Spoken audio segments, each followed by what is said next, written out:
severe thunderstorms capable of producing waterspouts were located along a line from 7 nautical miles south of Pillar Point to 17 nautical miles south of Pillar Point, moving northeast at 35 knots. Hazard, waterspouts and wind gusts to 34 knots. Source, radar indicated. Impact, waterspouts can easily overturn boats and create locally hazardous seas.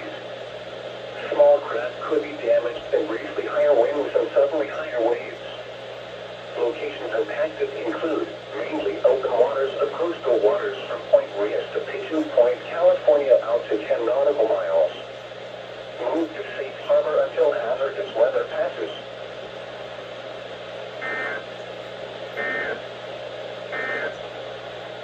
The following is an urgent warning.